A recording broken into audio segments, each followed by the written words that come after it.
Sir, Bharat में लोग जब टेररिज्म की बात करते हैं तो उसकी शुरुआत 80 के आखिर में मानते हैं। मुझे भी यही मालूम है कि एक ऐसा चुनाव हुआ जिसे कहा गया कि उसके नतीजे फिक्स करने की कोशिश हुई। बहुत लोगों का मोहभंग हुआ डेमोक्रेसी से। बहुत सारे लोग उसके बाद इस तंत्र से भरोसा खत्म करके बंदूकें उठाते हैं।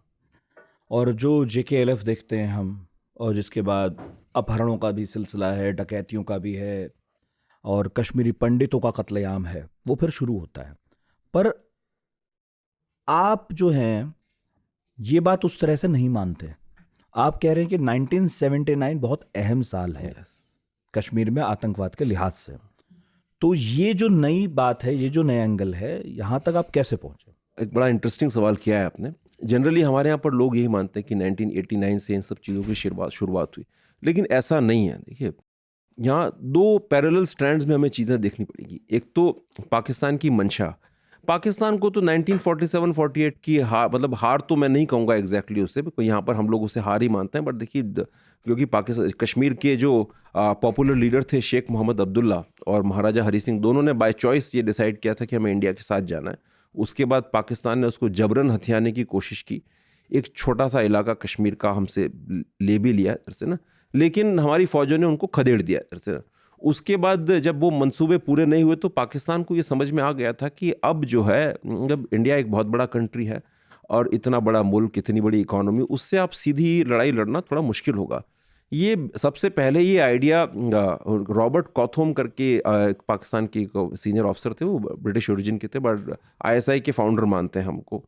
तो वो उनके दिमाग में आया कि आप हिंदुस्तान को जो है, इनके जो अंदर जो डिफरेंसेस हैं, जो रीजनल फॉल्ट लाइंस हैं, रिलीजियस फॉल्ट लाइंस हैं, लिंग्विस्टिक फॉल्ट लाइंस हैं, उनके आधार पर इस देश को तोड़ना शुरू करिए।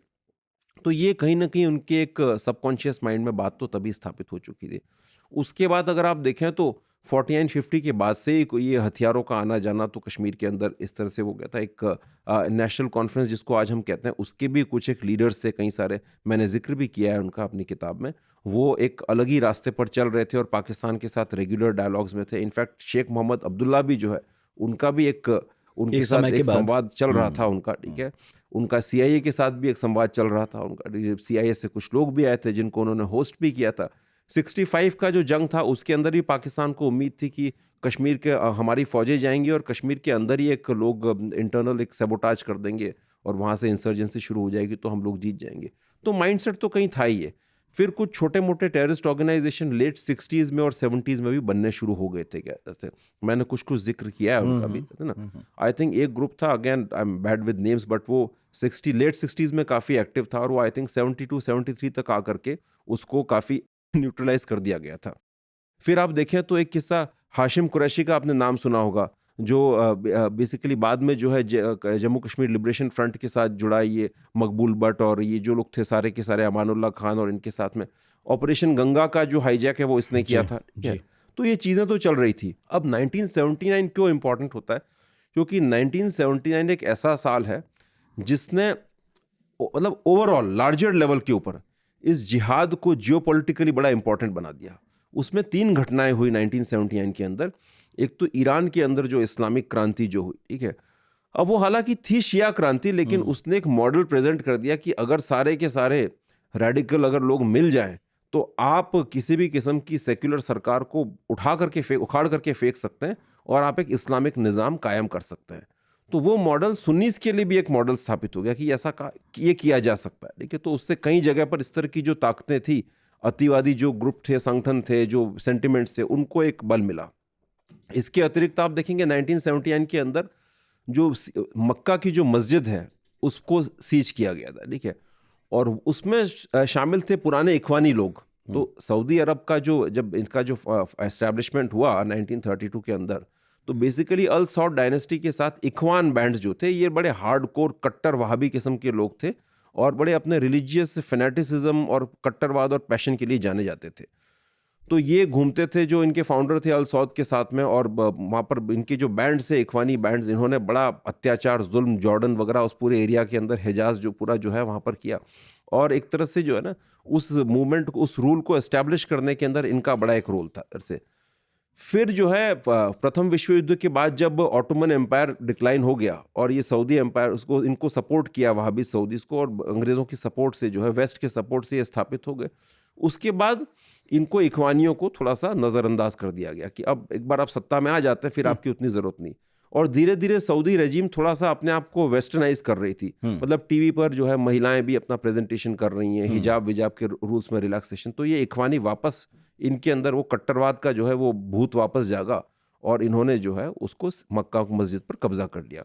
उतैबी करके इनका एक लीडर था से, तो वो एक अलार्म बेल थी आपकी सऊदी रजीम के लिए। तो बड़ी मुश्किल से वो फिर वो सीज हटी, और चूंकि ये जो दो होली प्लेसेस है इन पर कब्जा बड़ा ज़रूरी है। आप इनके अगर मालिक हैं, कस्टोडियंस हैं, तो आपकी इस्लामिक वर्ल्ड में बड़ी एक अलग किस्म की लेजिटिमेसी होती है।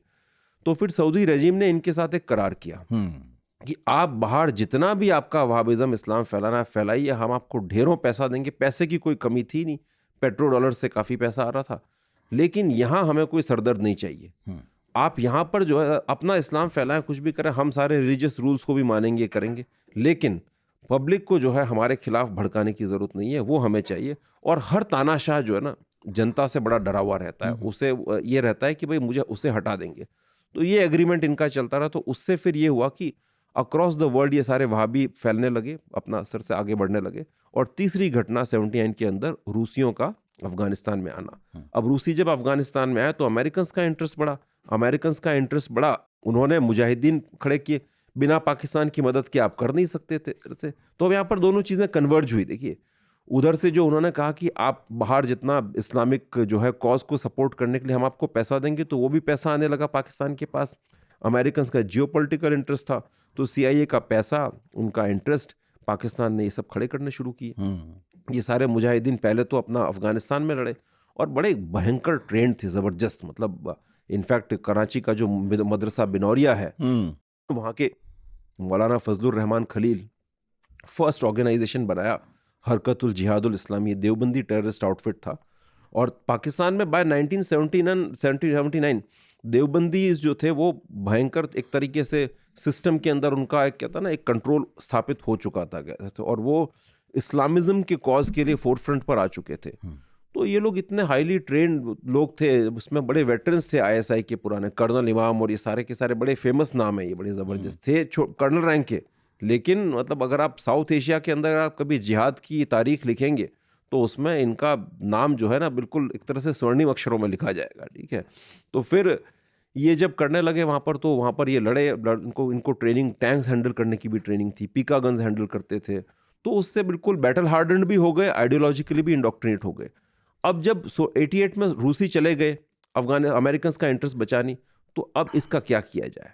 तो पाकिस्तानियों को एक्सपर्टीज तो हो ही चुकी थी कि प्रॉक्सी वॉर कैसे चलाया जाता है, उसमें से प्रॉफिट कैसे कमाया जाता है। लेकिन उनको एक डर सताने लगा, अब ना अमेरिकन को इंटरेस्ट है इधर, और इधर इंडिया खड़ा है, कन्वेंशनल वॉर में हम जीत नहीं सकते उनसे, तो इन सारे जिहादियों को कश्मीर में आप भेज दीजिए।